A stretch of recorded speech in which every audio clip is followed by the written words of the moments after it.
It was June 1991, and Michael Jordan had just won the NBA championship. In the state of California, well, they sent him a bill for it. You see, that year, Jordan was making $2.5 million.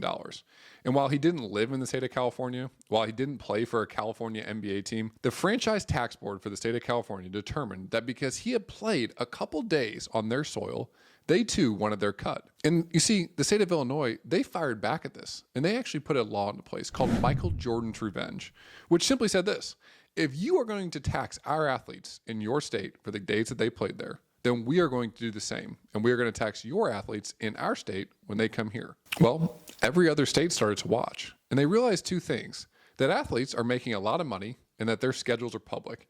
And they too could be getting a cut of this tax revenue. Today, California makes more than $229 million a year on visiting professional athletes coming to their state and playing. And every player who signs a professional contract in America is entering a financial war that many didn't even know existed. But to understand how deep all this even goes, we need to understand two words: duty days.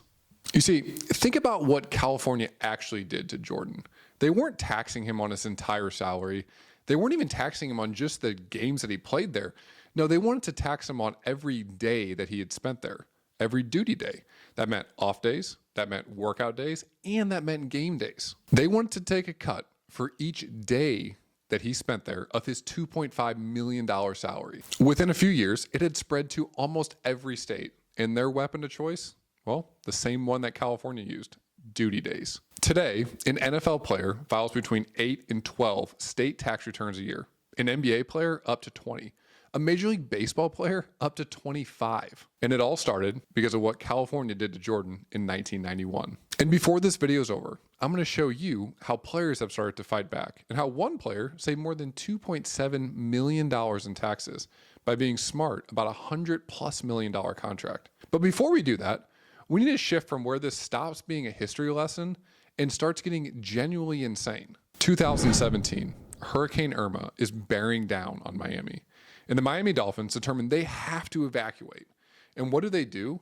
They make a deal with the Dallas Cowboys to be able to use their practice facility. But the key here is the Cowboys practice facility, it isn't in Texas. It isn't in Florida. It's in California. So while they're doing the right thing, while they're evacuating outside of a natural disaster, the state of California is sitting there saying, well, you're spending time now in our state, and we want to be able to collect tax on that. And that's exactly what Sports Illustrated reported that they did. And this isn't just a one-off. This is how California operates. Consider when Dez Bryant was playing for the Cowboys, and the Cowboys were hosting their training camp in Oxnard, California. Every single day that the Cowboys hosted there, it cost Dez Bryant thousands of dollars in state income taxes. And it wasn't because he lived there. It wasn't because he played for a team there. It was simply because the Dallas Cowboys were hosting their training camp there. And it was part of his duty day calculation. You see, the truth is, these states don't care why you're there. They don't care if you're preparing for a game or if you're evacuating a hurricane. They just care that you were there. And they care that that goes into your duty day calculation. And they care that you pay your bill at the end of the season. And it's not just California. Take Tennessee, for example. They used to have a flat $2,500 tax for the NBA and the NHL teams that came to visit. And this meant that players, whether they were making tens of millions of dollars a year or they were making league minimum, all had to pay that same number. Now, it was typically capped at 3 days or $7,500 per year. But consider this story. Chris Johnson had signed a 10-day contract with the Memphis Grizzlies. And in that 10-day contract, he was guaranteed $54,000. Now consider, he's in the state of Tennessee.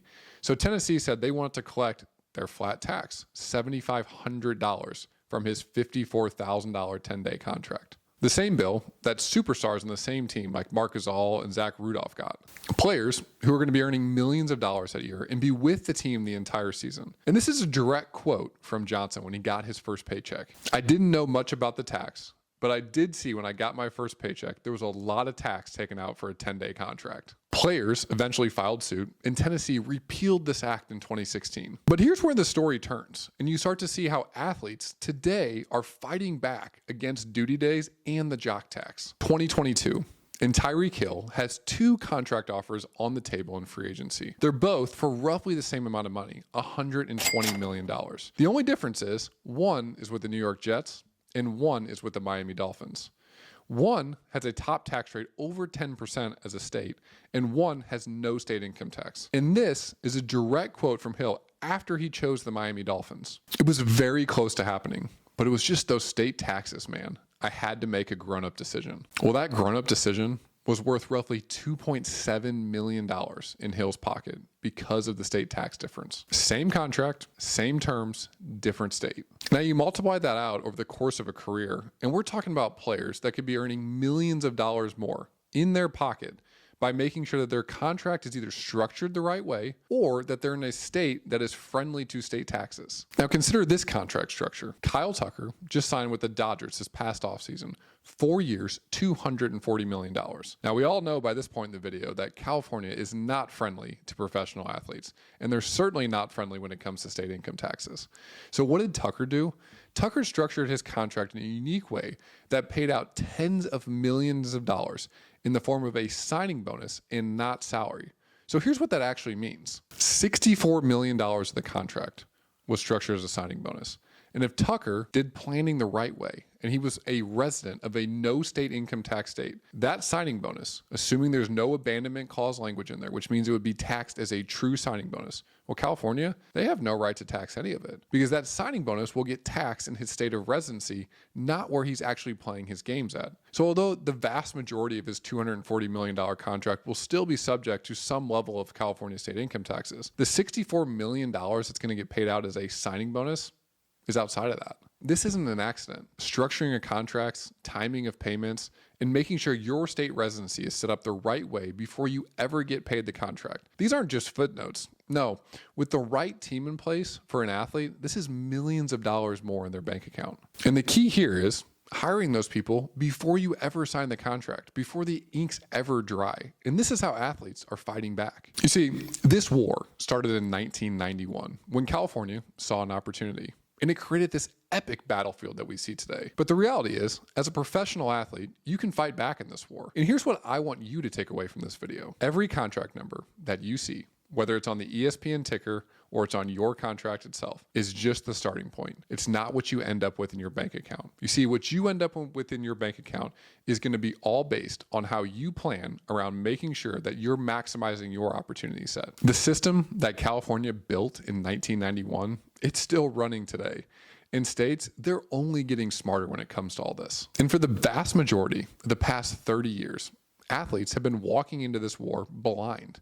But it's not the case anymore. The ones who aren't, they found the right people to not just negotiate the contract, but make sure that the timing of payments, make sure the structuring of the contract, and make sure that the state residency is all set up well before that ink dries. So while as athletes, we always think of the game being played on the field, we have to also realize that there's another game that's being played off the field. As always, my goal is to help you get smarter with your money. Until next time, my friends.